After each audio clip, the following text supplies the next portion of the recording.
इस बार हम लोग कैलाश मानसरोवर की यात्रा पर गए। हमारे साथ हर साल 70 लोग तो जाते ही हैं। तो जो चुने हुए साधक होते हैं, जो लोग साधना करते हैं, पूजा पाठ, भगवान का नाम लेते हैं, वो सब लोग हमारे साथ चलते हैं और जिनके मन में अगाध श्रद्धा होती है। तो भगवान क्या करते हैं कि हर बार मैं देखती हूँ, जब भी ट्रिप ले जाती हूँ तो लोगों को मैं समझाती हूँ कि सिर्फ ये घूमने फिरने नहीं जा रहे आप, कि आपने सोचा कि आप बस तीर्थ यात्रा में जा रहे हैं, लेकिन घूमेंगे फिरेंगे, लोग कहते हैं ना, खाएंगे पिएंगे मौज मनाएंगे, तो ये वो ट्रिप नहीं है। आप जा रहे हैं साधना करने, वो भी कैलाश पे, कैलाश मानसरोवर। तो सबसे पवित्र स्थान हिंदुओं का कैलाश माना जाता है। कहा जाता है कि जिंदगी में एक बार तो कैलाश मानसरोवर की यात्रा करनी चाहिए और मानसरोवर झील में स्नान करके अपने आप को पवित्र करना चाहिए और वहाँ बैठकर झील के तट पर यज्ञ, पूजन, ध्यान, साधना की जाए, क्योंकि कैलाश अपने आप में बड़ा ही अद्भुत स्थान होता है। पवित्र किरणें आती हैं, पूरी दुनिया का, धरती का केंद्र माना जाता है कैलाश को, और वहाँ से जो इलेक्ट्रोमैग्नेटिक किरणें निकलती हैं वो इतनी अद्भुत होती हैं कि आपके मन में जो चल रहा है, आप जो चाहते हैं, वो सारी चीज़ें आपके सामने घटित होने लगती हैं। आपने कोई प्रश्न पूछा और ऐसा लगता है उसका उत्तर भगवान ने वहीं दे दिया। हर कण कण में ऐसा लगता है शंकर का वास होता है। तो जब मैं लोगों को लेके जाती हूँ तो मैं हमेशा ये समझाती हूँ कि आप घूमने नहीं जा रहे, आप साधना करने जा रहे हैं, भगवान का नाम लेने जा रहे हैं। वहाँ जाकर परीक्षाएं होंगी आपकी, आपके स्वभाव की, आपके नेचर की, आपके आंतरिक व्यक्तित्व की, कि आप कितना डिवोटेड हैं। आपके लिए भगवान इंपॉर्टेंट है या आपकी सुख सुविधाएं इंपॉर्टेंट हैं? आप किसको इंपॉर्टेंस देते हैं? तो हर बार कुछ ना कुछ परीक्षाएं चलती रहती हैं। तो कई बार तो क्या होता है कि जब लोग जाते हैं साधना के लिए तो उनको बहुत पुरानी पुरानी बातें याद आने लग जाती हैं, पुराने दुख याद आने लग जाते हैं। तो कई लोग तो रोने लग जाते हैं, उनके दुख पीड़ाएं निकलती हैं। कई लोगों का जो स्वभाव है, जो क्रोधी स्वभाव होता है, वो क्या करते हैं, आपस में झगड़ा करने लग जाते हैं। तो क्या होता है, कई बार मैं लोगों को देखती हूँ तो ऐसा अनुभव होता है कि सब ना छोटे छोटे बच्चे बन गए। वहाँ पर सब बच्चे बन जाते हैं, सब बड़ी एज के हैं लेकिन बच्चे बन जाते हैं, बच्चों की तरह झगड़ रहे होते हैं खाने के लिए, चीज़ों के लिए। तो लगता है कि सब आपका अंदर से बाहर निकल रहा है, कैथारसिस हो रही है, रेचन हो रहा है। जैसे अंदर का कूड़ा कबाड़ा निकलता है तो ऐसे ही मन अंदर से शुद्ध हो रहा होता है। तो शुद्धि के लिए ज़रूरत है अंदर की दबी हुई भावनाएं जो हैं वो बाहर निकलें। तो उस समय वो सब चीज़ें बाहर निकल रही होती हैं। तो जब लोग जाते हैं तो झगड़ते भी हैं, ईर्ष्या भी करते हैं, गुस्सा आता है, पुरानी बातें याद आती हैं। वो धीरे धीरे करके शुद्धि हो रही होती है, क्योंकि ईश्वर कहते हैं मेरे पास तुम आ रहे हो तो तुम शुद्ध होकर आओ, पवित्र होकर आओ। तो मन में जो है जैसे जैसे चीज़ें बाहर निकलती हैं, एक अलग से एक आंतरिक शांति और एक आनंद सा मिलने लग जाता है। तो बहुत से लोगों के ऐसे अनुभव होते हैं कि मन ऐसा लगा जैसे कि शून्य हो गया, जो ध्यान कहीं नहीं लगा, कहीं भी बैठकर मन नहीं लगा, वहां जाके ऐसा लगा जैसे किसी शक्ति ने हमें पकड़ लिया और वो शक्ति अब हमें चला रही है। एकदम वो पावर। और सबसे ज्यादा जो असर आता है वो आता है आपके आज्ञा चक्र के ऊपर। ये जो आज्ञा चक्र है, यहाँ से ही ऐसा लगता है कि भगवान शिव ने, महादेव ने आपको पकड़ लिया, आपकी बुद्धि को पकड़ लिया। अब वो आपको चला रहे हैं कि आपको अब क्या करना है। तो उस समय जो लोग अपने अहंकार को गलाकर अपने आप को पूरी तरह डिवोट करके चलते हैं, वो लोग तो वहाँ पर सब कुछ प्राप्त करते हैं। और जो लोग सिर्फ सोचते हैं नहीं हम इतने पैसे वाले, या हमें ये सुविधा मिले, या एक अहंकार होता है अपने शरीर के बल का, तो उन लोगों का मैंने देखा है कि उनकी जो परिक्रमा है कैलाश मानसरोवर की, वो पूर्ण नहीं हो पाती। मेरे साथ ऐसे बहुत लोग गए जिन लोगों को मैंने देखा कि उनमें एक ईगो था अपने स्टेटस का, अपने शरीर के बल का, कि हमने तो इतना योगा किया, इतना प्राणायाम किया, और हम तो कर ही जाएंगे, हमें कोई फर्क नहीं पड़ता। और जब मानसरोवर झील पे हम पहुंचे तो सबसे पहले उन्हीं की तबीयत खराब हुई, उन्हीं का ऑक्सीजन लेवल कम हो गया, और वॉमिटिंग सेंसेशंस होती हैं क्योंकि एक्यूट माउंटेन सिकनेस होती है जैसे जैसे आप ऊपर जाते जाते हैं।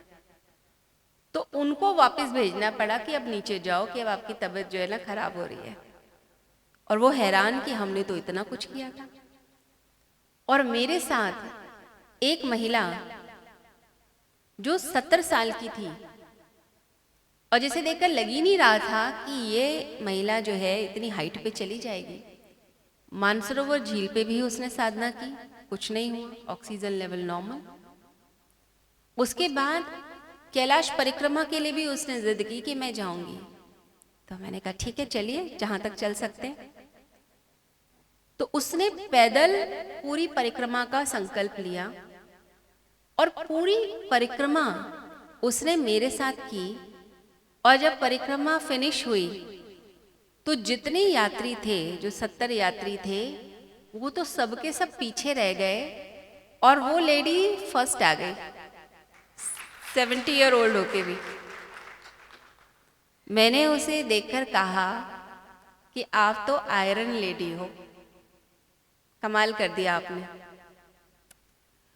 तो फर्स्ट टाइम जब मैं गई थी तो ये फर्स्ट अनुभव मेरा हुआ कि भगवान के दर पे अगर कोई चीज चलती है तो आपका अहंकार नहीं चलता, आपका पैसा नहीं चलता, आपका शरीर का बल नहीं चलता।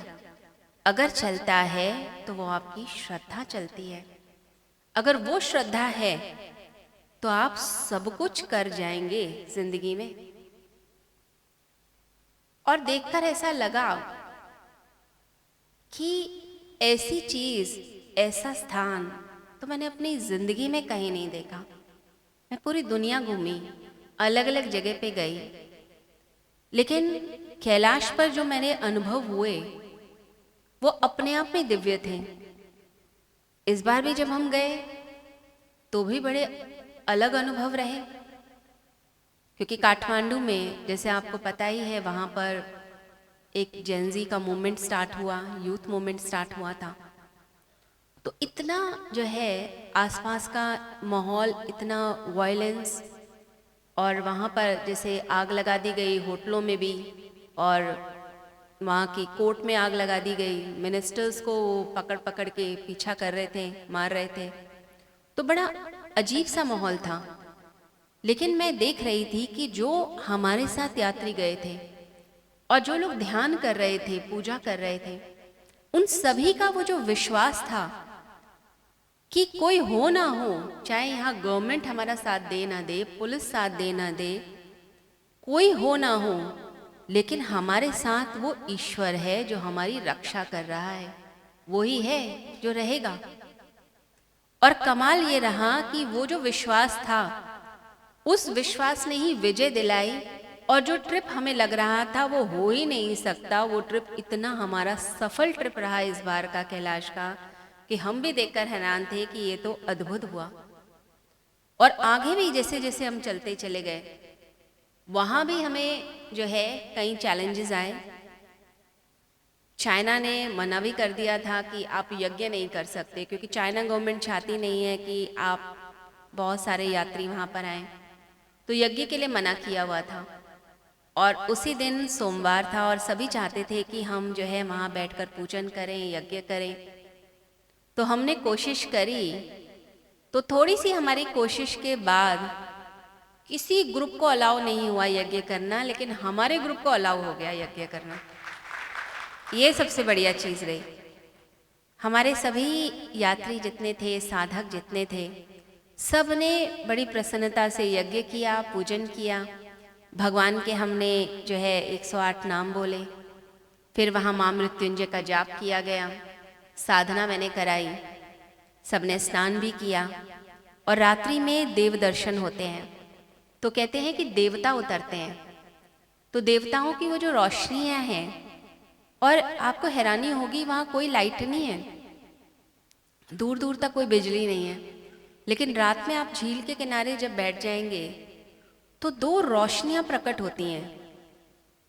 ऐसा लगता है ट्यूबलाइट आई है, ट्यूबलाइट की तरह लंबी लंबी होती हैं, और वो आसमान से आती हैं, और झील के ऊपर जहाँ पूरा अंधकार है, उस अंधकार में वो दो रोशनियाँ, उसे शिव शक्ति माना जाता है, वो ऐसे डांस करती हैं, नृत्य करती हैं। कभी एक रोशनी आगे आ जाएगी, दूसरी पीछे चली जाएगी, फिर एक साथ गोल गोल घूमने लगेंगे, फिर एक झील के एक कोने में चली जाएगी, एक दूसरी तरफ चली जाएगी। पूरी रात ऐसा है, लगता है नृत्य हो रहा है, शिव शक्ति नृत्य कर रहे हैं। और वो जो झील है वो भी अपने आप में अद्भुत है। कहते ब्रह्मा जी ने प्रकट की और ओमकार की ध्वनि वहां पर सुनाई देती है। तो जो लोग साधना करने वाले हैं, साधना करते हैं, वो जब आंखें बंद करके बैठते हैं तो उन्हें ओमकार की ध्वनि सुनाई देती है। और साथ ही साथ कुछ समय के बाद बहुत सारी रंग बिरंगी रोशनियाँ, कहते हैं देवताओं की रोशनियाँ होती हैं, वो भी आती हैं अलग अलग तरह की। ऐसा लगता है कि जैसे आप दिवाली पे पटाखे जलाते हैं तो कितनी अच्छी अच्छी रोशनियाँ आती हैं ऊपर से, बड़ा मज़ा आता है देख के लोगों को। लोग तो लाखों रुपए खर्च कर देते हैं इसी के ऊपर। अब वो समझ लीजिए बिना पटाखे की वो रोशनियाँ, इतनी सारी ऊपर से ऐसे शावर आता है, वो देवताओं की ऐसा लगता है रोशनियाँ आ रही हैं। और पूरी रात लोग वहाँ पर बैठते हैं, और ठंड इतनी होती है कि लोग जो है स्वेटर शॉल में नहीं बैठते, कंबल लेके बैठते हैं। अपने अपने कमरों से ना कंबल उठा के ले आते हैं, गद्दे ले आते हैं, वहीं बैठ जाएंगे। पूरी रात बैठकर वो जो नज़ारा होता है, दृश्य होता है, वो अपने आप में बड़ा अद्भुत होता है, बड़ा ही मज़ा आता है देखकर। और ऐसा नहीं है कि आप वहाँ थक जाते हैं, ये भी अद्भुत है कि थकान नहीं होती। मुझे याद है एक बार जो है जब मैं मानसरोवर झील के किनारे थी, तो बहुत वहाँ पर ठंड की वजह से मुझे बुखार हो गया। अब लगा कि आगे कैसे करूँगी यात्रा, 104 हो गया था फीवर मुझे। अब मैं फिर भी आई, मैंने कहा यज्ञ में कराऊंगी, पूजन कराऊंगी। तो सबका मैंने पूजन भी कराया, ध्यान कराया, बुखार में भी। लेकिन जैसे ही वो यज्ञ समाप्त हुआ, जो पहले मेरे अंदर वीकनेस या एनर्जी, मुझे ऐसा लग रहा था कि डाउन है, उसके बाद तो मुझे ऐसी एनर्जी लगी कि मुझे लगा जैसे मैं उछल सकती हूँ। इतनी पावर और इतनी एनर्जी और इतनी खुशी अंदर भर गई, ऐसा लग रहा था कि चमत्कार हो गया है, ये क्या हुआ।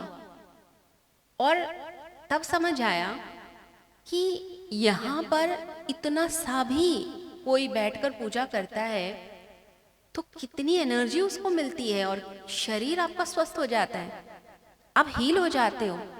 एक अलग ही दुनिया है, एक ऐसा लगता है कि बस इसी दुनिया में रहना है। इतनी पवित्र, इतनी प्यारी दुनिया, जहाँ पर बस आप एक अपने अलग ही आनंद में, अपनी धुन में घूम रहे हैं, कोई अलग ही दुनिया में प्रवेश हो जाता है। तो ये समझ लीजिए कि आप अगर अपने आत्मिक बल को बढ़ाने के लिए प्रयास करते हैं, साधना करते हैं, और भगवान के पास जाकर आप वहाँ पर बैठकर अपने मन को रमाते हैं, तो धीरे धीरे आपके अंदर इतनी पावर आने लगती है, फिर दुनिया का अपमान, दुनिया का मान, सुख दुख, उन सब के आप परे जाने लगते हैं। फिर चीज़ें बुरी नहीं लगती, ऐसा लगता है ये व्यक्ति का स्वभाव ही ऐसा है, कोई बात नहीं, इसको गुस्सा करने की आदत है, शायद इसके अंदर प्यार की कमी है, इसलिए ये क्रोध करता है। फिर आपको उसके लिए दया आएगी, आप उससे इरिटेट नहीं होंगे। आपको लगेगा इसमें प्यार कम है, तो क्यों ना मैं ही प्यार ज़्यादा दे दूं, मैं ही क्यों ना इसे खुश कर दूं, मैं ही क्यों ना इसका गुस्सा शांत कर दूं। तो आप एक अलग ही व्यक्ति बन जाते हैं, एक अलग ही दुनिया में आपका प्रवेश हो जाता है। फिर एक ऐसी स्थिति आती है कि आप अपना काम भी ठीक से करते हैं और दूसरों की मदद भी कर पाते हैं।